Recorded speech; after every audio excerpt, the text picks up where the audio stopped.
जय जोहार, नमस्कार। दैनिक छत्तीसगढ़ चैनल देख रहे हैं आप। छत्तीसगढ़ प्रदेश की तमाम बड़ी खबरों की करते हैं शुरुआत। सर्वप्रथम आज की पहली बड़ी खबर के साथ। संभाग के 9000 किसान ऐसे हैं जिनको आज के दिन अगर लोन नहीं पटाने की स्थिति में डिफाल्टर घोषित कर दिया जाएगा। जिला सहकारी बैंक से लोन लेने वाले किसानों के पास लोन पटाने के लिए आज का दिन अंतिम है। यदि आज के दिन भी लोन नहीं पटाया गया तो संभाग के तकरीबन 9021 किसान ऐसे हैं जिनको डिफाल्टर घोषित कर दिया जाएगा। किसानों को बैंक से तकरीबन 52 करोड़ 35 लाख रुपए का भुगतान शेष है। 86% किसानों ने लोन का भुगतान कर दिया है। वहीं शेष किसानों के लिए राशि भुगतान बहुत कम समय बच गया है, अन्यथा 15% का ब्याज लगने वाला है, जिससे किसानों को परेशानियों का सामना करना पड़ेगा। बस्तर संभाग के 1,37,000 किसानों ने वर्ष 2022 में फसल खाद्यान्न के नाम पर जिला सहकारी बैंक से 560 करोड़ 15 लाख रुपए का लोन उठाया था और इन किसानों को समर्थन मूल्य पर धान खरीदी के बाद भी लोन की रकम बैंक को भुगतान नहीं करे हैं और ऐसे में बैंक की ओर से किसी भी किसानों को 31 मार्च तक का टाइमलाइन जारी किया जाता है। यदि इस अवधि में रेगुलर किसान लोन का भुगतान कर देते हैं तो उन्हें किसी भी तरह का ब्याज बैंक नहीं चार्ज करती और किसानों से केवल मूलधन की वसूली होती है। यदि तय समय में अवधि पर लोन का भुगतान नहीं हो पाता तो इन पर 15% अधिक ब्याज की दर के साथ राशि को बैंक को वापस लौटाना पड़ता है। पहली से लेकर 8वीं की वार्षिक परीक्षाएं 10 अप्रैल से 17 अप्रैल तक होंगी आयोजित। लगभग 2 लाख छात्र छात्राएं परीक्षा देने वाले हैं। पहली से लेकर 8वीं तक की कक्षा के लिए वार्षिक परीक्षा को लेकर बनी असमंजस की स्थिति अब साफ हो गई है। इन कक्षाओं की वार्षिक परीक्षाएं 10 अप्रैल से शुरू हो रही हैं, जो आगामी 17 अप्रैल तक चलेंगी। तकरीबन 1.5 से 2 लाख के बीच छात्र छात्राएं इस परीक्षा में सम्मिलित होंगी। इसके अलावा परीक्षाएं होने के बाद कॉपी का मूल्यांकन शुरू कर दिया जाएगा। गौरतलब है कि 9वीं से लेकर 12वीं कक्षाओं की परीक्षाएं पहले ही शुरू हो चुकी थी। 10वीं और 12वीं बोर्ड की परीक्षाएं 1 मार्च से प्रारंभ की गई थी, जिनमें 10वीं की परीक्षाएं पूरी हो गई है। 12वीं की परीक्षाएं आज समाप्त हो जाएंगी और इसी तरह 9वीं और 11वीं की परीक्षाएं भी 22 मार्च से शुरू हो गई है। स्कूलों को 4 अप्रैल तक अपनी सुविधाओं के अनुसार परीक्षाएं पूरी करने तक के लिए जिला शिक्षा अधिकारी कार्यालय से निर्देश जारी कर दिए गए हैं। निर्देश में परीक्षाओं के बाद का पूरा शेड्यूल जारी किया गया है, जिसमें परीक्षा पूरी होने के बाद कॉपियों का मूल्यांकन कर 10 अप्रैल को परीक्षा परिणाम घोषित करना है। 1300 कन्याओं का भोज करा करके रिकॉर्ड बनाया गया। दरअसल चैत्र नवरात्रि की अष्टमी पर बुधवार को प्रसिद्ध गंगा मैया मंदिर झलमला में वैदिक मंत्रोच्चार के साथ हवन पूजन हुआ। इस साल 1300 कन्याओं को यहां पर भोज कराया गया। गंगा मैया मंदिर के इतिहास में ये एक रिकॉर्ड है। बालोद से खबर है, जहां पर अभी तक इतनी संख्या में कन्या भोज नहीं कराया गया था। मंदिर ट्रस्ट हर साल नवरात्रि पर इस तरह का आयोजन करता है। ट्रस्ट ने कन्या भोज में साविल देवी स्वरूपा कन्याओं को स्टील की थाली उपहार स्वरूप दी। रेड क्रॉस मंदिर ट्रस्ट के सदस्य, आमजन सहित विभिन्न लोगों ने कन्याओं को खीर, पूरी, भोजन और पानी वितरित करने में सहयोग प्रदान किया। 60 से अधिक स्कूल के बच्चे इन कन्या भोज में शामिल हुए। गर्भगृह से जोत जवारा भी आयोजित की गई।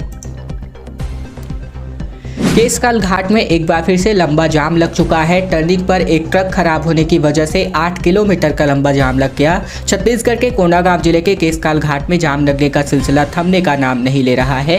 एक बार फिर से इस घाट में बुधवार देर रात को जाम लग गया। जाम लगने की वजह से ट्रक के मोड़ पर खराब हो जाने को बताया जा रहा है। आवागमन एक और पूरी तरीके से रुक चुका है, जिसके चलते वाहनों की लंबी कतार लग गई है और आने जाने वाले लोगों को घंटों तक घाट पर ही फंसे रहना पड़ा। वहीं घाट पे ट्रक खराब हो जाने के कारण वाहनों की तकरीबन 8 किलोमीटर लंबी जो कतार है वो नगर तक पहुंच गई। बता दें कि विगत 2 माह से ओवरटेक और भारी वाहनों में अंकुश लगाने और सड़क दुर्घटनाओं में कमी लाने के लिए यातायात नियमों का उल्लंघन करने वालों के खिलाफ चालानी कार्यवाही की गई है। हिंदू राष्ट्र बनाने वालों के खिलाफ एक राजद्रोह का केस दर्ज हो, इस प्रकार का सभी पुलिस अधीक्षकों को फर्जी आदेश जारी हुआ है, जिसका जो फुटेज है वो यहाँ पर आप देख सकते हैं। जो पत्र जारी हुआ है ये सोशल मीडिया पर खूब वायरल हो रहा है। गृह विभाग के सचिव के नाम का फर्जी पत्र जारी करने का मामला सामने आया है। सभी जिलों के पुलिस अधीक्षकों को फर्जी आदेश पत्र जारी किया गया है। इसमें अंधविश्वास फैलाने वालों के खिलाफ कार्यवाही करने को कहा गया था। आदेश में राजद्रोह का मामला दर्ज कर कार्यवाही करने का निर्देश दिया किया गया है। मंदिर में कब्जा करके हिंदू राष्ट्र बनाने वालों के खिलाफ कार्यवाही करने के निर्देश दिए गए हैं। आदेश मिलने के बाद पुलिस अधीक्षक को शक होने पर इसकी जानकारी अपर सचिव को दी गई और उनके द्वारा कहा गया कि इस तरह का कोई भी आदेश जारी नहीं किया गया। इसके बाद उन्होंने राखी थाने में अज्ञात आरोपी के खिलाफ अपराध दर्ज करवाया है। पुलिस मामले की जांच में जुटी हुई है। बताया जा रहा है कि 16 मार्च 2023 को ये फर्जी पत्र जारी हुआ था। बस्तर में रामनवमी का जश्न धूमधाम से मनाया गया। शोभा यात्रा में तकरीबन 60,000 से ज्यादा लोगों की भीड़ उमड़ पड़ी। अघोरियों ने भस्म प्रदर्शन भी किया। छत्तीसगढ़ के बस्तर में रामनवमी का जश्न देखने को मिला। जगदलपुर समेत दंतेवाड़ा, सुकमा, बीजापुर समेत अन्य जिलों में विशाल शोभा यात्रा निकाली गई। जगदलपुर से अलग अलग समिति के लोगों ने प्रभु श्री राम की झांकी निकाली। साथ ही बनारस से पहुंची अघोरियों की टीम ने भस्म प्रदर्शन किया। भगवान भोलेनाथ और माता पार्वती का विवाह संपन्न हुआ। जगदलपुर में रामनवमी के मौके पर तकरीबन 60,000 से ज्यादा लोगों की भीड़ उमड़ पड़ी। जगदलपुर के मां दंतेश्वरी मंदिर के पास हजारों लोगों की भीड़ इकट्ठा हुई और यहीं से झांकियां आयोजित की गई। प्रभु श्री राम और माता सीता की मूर्ति के साथ दंतेश्वरी मंदिर चौक, गोल बाजार, संजय मार्केट समेत चांदनी चौक होते हुए दंतेश्वरी मंदिर के पास आकर ये सभा खत्म हुई। सरकारी जमीन की खुदाई में कलचुरी काल की प्राचीन मूर्तियां बरामद हुई हैं। बलुआ पत्थरों से इनका निर्माण हुआ है। दरअसल छत्तीसगढ़ के बिलासपुर जिले के रतनपुर अंतर्गत ग्राम पंचायत पोड़ी में सरकारी जमीन पर खेती करने के लिए खुदाई के दौरान कलचुरी कालीन प्राचीन मूर्तियां बरामद की गई हैं। अचानक मूर्तियों को देख करके ग्रामीणों ने खुदाई रुकवाई है। इसके बाद इसकी सूचना पुरातत्व विभाग को दी गई। 29 मार्च को रायपुर के पुरातत्व विभाग की टीम ने जाँच करने के पश्चात ग्राम पोड़ी पहुंची और यहाँ गाँव में रहने वाले एक शिक्षक के द्वारा सोमवार को सरकारी जमीन पर खेती के लिए जेसीबी से खुदाई का काम किया जा रहा था। इस दौरान जमीन से आमलक, नंदी, इसके अलावा उपासक और राजपुरुष, साथ ही स्थापत्य खंड, योनिपीठ, पर्वतमाला की बनी मूर्तियां निकली और इसे देख करके ग्रामीणों ने खुदाई को तुरंत ही रुकवा दिया। प्राचीन मूर्तियों को देखने पर पता चला कि इनका निर्माण स्थानीय पत्थरों से किया गया है। स्थापत्य कला के अनुसार ये लेट कलचुरी कालीन का प्रथम दृष्टया अलग रहा है।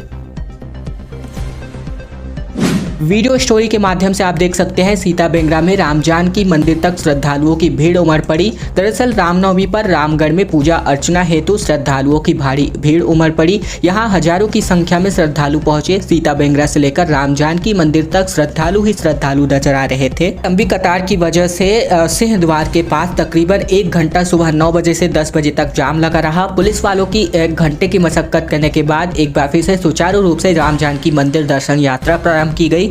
मेला स्थल से सीढ़ी तक कई जगहों पर नवमी तिथि को भंडारा और गुड़ चढ़ा की व्यवस्था श्रद्धालुओं के लिए अग्रवाल सभा, इसके अलावा महिला उत्थान कल्याण समिति के द्वारा करी गई।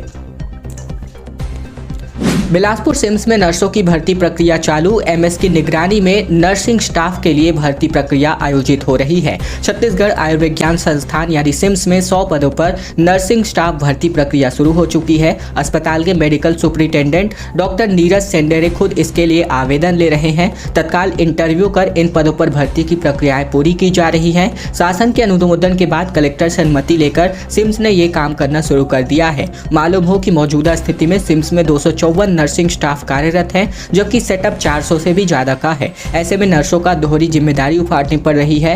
साथ ही 2-2 वार्डों को देखना पड़ रहा है। लंबे समय से इस तरह के कार्य करने की वजह से नर्सिंग स्टाफ जो शारीरिक और मानसिक दिक्कतों का सामना भी कर रहे थे। इसी वजह से समस्त नर्सिंग स्टाफ कई बार हड़ताल भी कर चुके हैं और नए नर्सिंग स्टाफ भर्ती की मांग रख चुके हैं। रायपुर में शुरू हो चुका है शतरंज तिहार। 152 खिलाड़ियों के बीच सह और मात का खेल शुरू हो चुका है। छत्तीसगढ़ की सबसे बड़ी इनामी राशि वाली स्विस लीग शतरंज प्रतियोगिता का शुभारंभ बीते दिन से शुरू हो चुका है। विप्र भवन में समता कॉलोनी में इसका आयोजन शुरू हुआ है। शतरंज के त्योहार के रूप में होने वाली इस स्पर्धा का उद्घाटन योग आयोग के अध्यक्ष और नगर निगम रायपुर लोक निर्माण विभाग के अध्यक्ष ज्ञानेश शर्मा, रायपुर पश्चिम के विधायक संसदीय सचिव विकास उपाध्याय और नगर निगम रायपुर के सभापति प्रमोद के द्वारा हुआ। मैदान और ग्रीन आर्मी द्वारा आयोजित इस स्पर्धा में तकरीबन 71,300 कैश प्राइज, 8 मोमेंटो, इसके अलावा 24 ट्रॉफी और 140 मेडल को मिलाकर तकरीबन 1 लाख रुपए के इनाम रूप में दिए जाएंगे। प्रधानमंत्री मोदी ने ट्वीट करके छत्तीसगढ़ में खुशी में शामिल हुए हैं। तो किसान ने अपने खेत तक सड़क बनने की खुशी जो है सोशल मीडिया पर जाहिर की, जिसको प्रधानमंत्री ने भी बधाई दे डाली। दरअसल देश के प्रधानमंत्री नरेंद्र मोदी ने छत्तीसगढ़ को लेकर एक ट्वीट किया है। प्रधानमंत्री ग्राम सड़क योजना के एक प्रोजेक्ट को लेकर यह ट्वीट किया गया है। प्रदेश के बिलासपुर के रहने वाले किसान ने खेत तक सड़क बन गई है, वह बहुत खुश था। तो प्रधानमंत्री मोदी ने ट्वीट करते हुए कहा कि इस खुशी में पूरा देश शामिल है। बिलासपुर से सांसद और छत्तीसगढ़ भाजपा के अध्यक्ष अरुण साव ने एक ट्वीट किया था कि किसान जनक राम अपने गांव पिंडरबेरा में सड़कों की कनेक्टिविटी की तारीफ की थी और उसने बेहद खुश होने की बात की थी, जिस पर अरुण साव ने एक वीडियो भी पोस्ट किया था, जिसको प्रधानमंत्री मोदी ने देखकर बधाई भी दी है। ढेबर निवास तक तड़के 3:30 बजे तक यहां पर ईडी की टीम निकली। रात भर बंगले के सामने कांग्रेस नेताओं और समर्थकों का धरना प्रदर्शन चलता रहा। रायपुर महापौर एजाज ढेबर के बंगले में ईडी की कार्यवाही तड़के 3:30 बजे तक चलती रही। कार्यवाही के बाद जैसे ही एजाज ढेबर बंगले के बाहर निकले, समर्थकों ने उन्हें अपने कंधे पर बैठा लिया। कि समर्थक यही नहीं रुके, फूल मालाओं के साथ उनका स्वागत किया गया और उनके समर्थन में नारे लगाते हुए समर्थक दिखाई दिए। ढेबर के बंगले से निकलते ही ईडी की टीम भी रवाना हो गई। हालांकि अभी तक यह खुलासा नहीं किया गया है कि जांच में क्या निकल पाया है। सड़क हादसे में दुल्हन की मां, बड़ी मां समेत कुल 3 लोगों की मौत हो गई। बेटी की शादी करके वापस लौट रहा था परिवार, 20 से ज्यादा लोग घायल हुए हैं। बलौदाबाजार जिले के कसडोल थाना क्षेत्र में हुए सड़क हादसे में 3 महिलाओं की मौत हो गई है, वहीं 20 से ज्यादा लोग घायल हैं। शादी समारोह से लौटते वक्त अनियंत्रित होकर के ट्रैक्टर पलट गई और हादसे में मौके पर 2 महिलाओं की मौत हो गई। वहीं एक महिला ने इलाज के दौरान दम तोड़ दिया है। फिलहाल पुलिस मामले की जाँच में जुटी है। टीआई प्रभारी केसी दास के मुताबिक ग्राम खैंदा निवासी सीमा मानिकपुरी और ग्राम ठाकुर दिया निवासी लखनलाल मानिकपुरी की शादी यहां पर थी और ऐसे में दूल्हा दुल्हन के परिजन और रिश्तेदार धार्मिक स्थल तुरतुरिया शादी के लिए गए हुए थे, तभी लौटते वक्त ये भीषण हादसा हुआ। भगवा ध्वज को फाड़ने पर एक विवाद हो गया। राम जन्मोत्सव की तैयारी में भगवा झंडे लगाए गए थे। आक्रोशित भीड़ ने पूरी तरीके से हंगामा मचा दिया। छत्तीसगढ़ के कांकेर जिले के पंखाजूर में रामनवमी की तैयारी पर लगाए गए भगवा झंडे को असामाजिक तत्वों ने फाड़ दिया। आस्था पर ठेस लगने की वजह से बाजार में मौजूद भीड़ और भड़क गई, जहां से जमकर हंगामा शुरू हुआ। ये मामला पंखाजूर थाना क्षेत्र का है।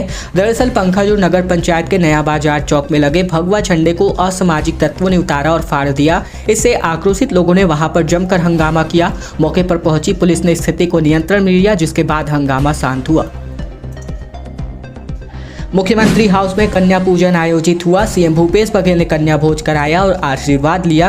देश प्रदेश में गुरुवार के दिन रामनवमी का त्योहार बड़े ही धूमधाम से मनाया गया। इस मौके पर छत्तीसगढ़ के मुख्यमंत्री भूपेश बघेल ने भी अपने निवास पर कन्या पूजन कर उन्हें भोजन कराया। सीएम भूपेश बघेल ने अपनी पत्नी मुक्तेश्वरी बघेल के साथ नवरात्र के पावन पर्व पर शक्ति स्वरूपा कन्याओं का लाल चुनरी ओढ़ाकर और तिलक लगाकर पूजन किया, फिर भोज कराकर उनका आशीर्वाद लिया गया। इस अवसर पर बड़ी संख्या में कन्याएं मुख्यमंत्री निवास में जुटी। सीएम बघेल ने रामनवमी पर प्रदेश की सुख समृद्धि की कामना की और उन्होंने ट्वीट करते हुए प्रभु राम की कृपा हम पर बनी रहे, इस प्रकार का ट्वीट भी किया।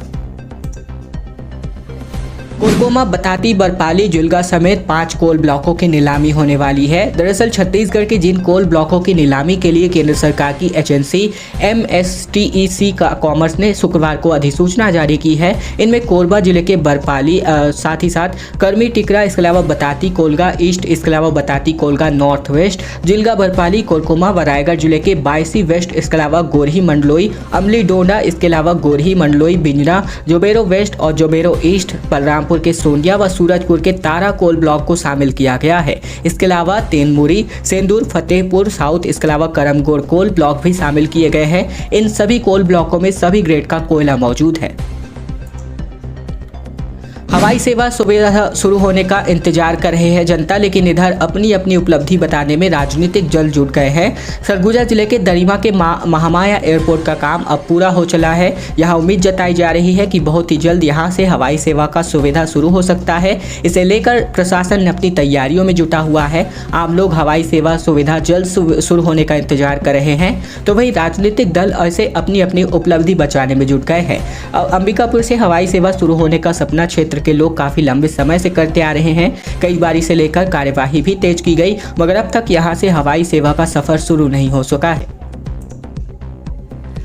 कांग्रेस सरकार की सद्बुद्धि के लिए हवन आयोजित किया गया। छत्तीसगढ़ पंचायत सचिव संघ ने अलग अलग विकास खंडों में यज्ञ का आयोजन किया। 16 मार्च से कलमबद्ध हड़ताल जारी है। छत्तीसगढ़ पंचायत सचिव संघ ने बीते दिन राज्य की कांग्रेस सरकार की सद्बुद्धि के लिए हवन पूजन किया। चैत्र नवरात्र की दुर्गा अष्टमी के मौके पर धरना स्थल पर ही पंचायत सचिव संघ ने यज्ञ किया। फिलहाल पंचायत सचिव संघ के कर्मचारी 16 मार्च से कलमबद्ध हड़ताल पर बैठे हुए हैं। जसपुर जिले के पत्थलगांव, मनोरा, दुलदुला, कुनकुरी समेत कांसाबेल, जसपुर और फरसा बहार और बगीचा सहित सभी विकास खंडों में भूपेश सरकार की सद्बुद्धि के लिए पूजा और आरती उतारी गई। खैर दोस्तों, आज की खबरों का सिलसिला बस यही तक का था। अगर आपको यह वीडियो पसंद आए तो वीडियो को लाइक करना मत भूलेगा। चैनल पर नए हैं तो चैनल को सब्सक्राइब करना मत भूलेगा, ताकि प्रतिदिन की महत्वपूर्ण खबरें छत्तीसगढ़ समाचार हम आप तक रोजाना पहुंचा सकें।